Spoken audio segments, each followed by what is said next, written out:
میں یہ آپ سب کو خاص نصیحت سمجھیں، وصیت سمجھیں، یہ گرے سے باندھ لینا ہے کہ سرکار اعلیٰ حضرت رحمۃ اللہ علیہ کی تحقیقات پر اپنی عقل کے گھوڑے نہیں دوڑانے، اور اگر کوئی گھوڑے دوڑانے والا ملے اس کے پیچھے جانا نہیں ہے۔ بڑے کتنا ہی بڑا نام اعلیٰ حضرت زندہ باد، ان سے کوئی بڑا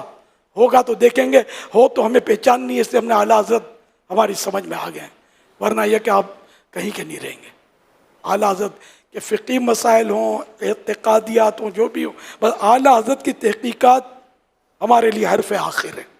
یہ سارے میرے مدنی بیٹے مدنی بیٹیاں یہ ذہن بنا لیں، اور یہ پہچان ہے ہماری کہ جو اعلیٰ حضرت رحمۃ اللہ علیہ کا ہم ذکر خیر کریں تو جس کا چہرہ بشاشت چہرے پر نظر آئے، چہرہ کھل اٹھے خوشی سے، بس وہ اپنا ہے۔ باقی جو بھی ہو اپنے مطلب ہم بھلے میرا رضا بھلا، خلاص۔ واقعی ہم تو اعلیٰ حضرت کی خیرات پر پل رہے ہیں، کم از کم میں تو اعلیٰ حضرت کے ٹکڑوں پر ہی جی رہا ہوں۔ سچی بات یہ ہے کہ اعلیٰ حضرت امام احمد رضا خان رحمۃ اللہ علیہ مجھے نہ سنبھالتے تو خدا جانے میں کہاں ہوتا۔ یہ اس دور میں اتنے بڑے امت کے محسن ہیں الحمدللہ، اور ان کی ہر بات قرآن و حدیث کے مطابق ہماری، اسی لیے تو ان کی تحقیقات پر آنکھیں بند ہیں، اعلیٰ حضرت کی تحقیقات پر، کہ ان کی جو بھی تحقیق ہے قرآن و حدیث کے مطابق ہے، اپنی گھر کی بات نہیں ہے، قرآن و حدیث سے کوئی بات ان کی ٹکرانے والی نہیں ہے۔ اتنے بڑے عالم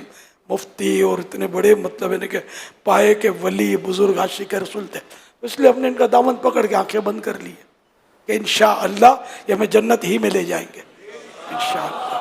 ان کے پیچھے پیچھے غوث پاک کے پاس پہنچے، غوث پاک ہمیں اپنے نانا جان صلی اللہ علیہ وسلم کی خدمت میں پیش کریں گے، اور یوں انشاءاللہ باغ جنت میں محمد مسکراتے جائیں گے، پھول رحمت کے جھڑیں گے، ہم اٹھاتے جائیں گے۔ یہ ذہن بنانا بہت ضروری ہے، ورنہ آپ لوگ اور آپ بھی آگے یہ میں نے جو بھی عرض کیا ہے اس کو آگے بڑھاتے رہیں، ہماری نسلوں میں اس کو نافذ کریں، انشاءاللہ بیڑا پار ہوگا انشاءاللہ۔ فیضان اعلیٰ حضرت جاری